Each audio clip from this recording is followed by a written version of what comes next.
রাজধানী ঢাকার ২ সিটি কর্পোরেশনের ১৮টি ওয়ার্ড ডেঙ্গুর উচ্চ ঝুঁকিতে রয়েছে বলে জানিয়েছে স্বাস্থ্য অধিদপ্তর।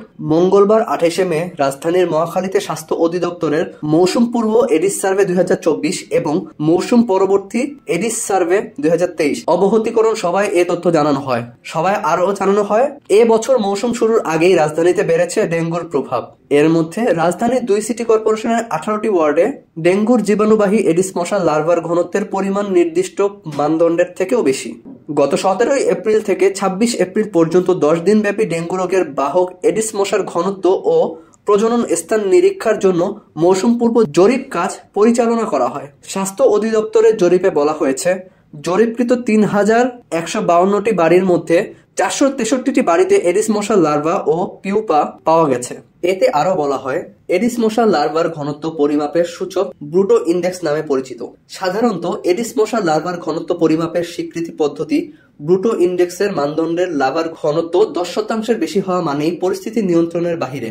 স্বাস্থ্য অধিদপ্তরের রোগ নিয়ন্ত্রণ শাখার জাতীয় ম্যালেরিয়া নির্মূল ও এডিসবাহিত রোগ নিয়ন্ত্রণ কর্মসূচি প্রতি বছর ঢাকা উত্তর ও দক্ষিণ সিটি কর্পোরেশনের এলাকায় মৌসুম পূর্ব, মৌসুম পরবর্তী ৩টি জরিপ কাজ পরিচালনা করে থাকে। এ বছরের জরিপে দেখা গেছে, ২ সিটির ৯৯টি ওয়ার্ডের মধ্যে ১৮টিতে ব্রুটো ইন্ডেক্স ২০ এর বেশি। এর অর্থ হচ্ছে, এসব এলাকার ১০০টির মধ্যে ২০টির বেশি পাত্রে মশা বা লার্ভা পাওয়া গেছে। এই এলাকাগুলো ডেঙ্গুর বেশি ঝুঁকিতে রয়েছে।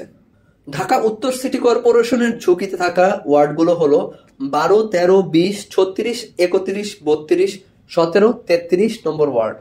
অন্যদিকে ঢাকা দক্ষিণ সিটি কর্পোরেশনের ঝুঁকিপূর্ণ ওয়ার্ডগুলো হলো ৪, ১৩, ৫২, ৫৪, ১৬, ৩, ৫, ১৫, ১৭, ২৩ নম্বর ওয়ার্ড। স্বাস্থ্য অধিদপ্তর জানিয়েছে, ঢাকা উত্তর সিটি কর্পোরেশনের মধ্যে সবচেয়ে বেশি ঝুঁকিতে আছে ১২ নম্বর ওয়ার্ড। এই ওয়ার্ডের এডিসের ব্রুটো ইন্ডেক্স পাওয়া গেছে ৪৩.৩৩%। এর পরের অবস্থানে রয়েছে ১৩ এবং ২০ নম্বর ওয়ার্ড।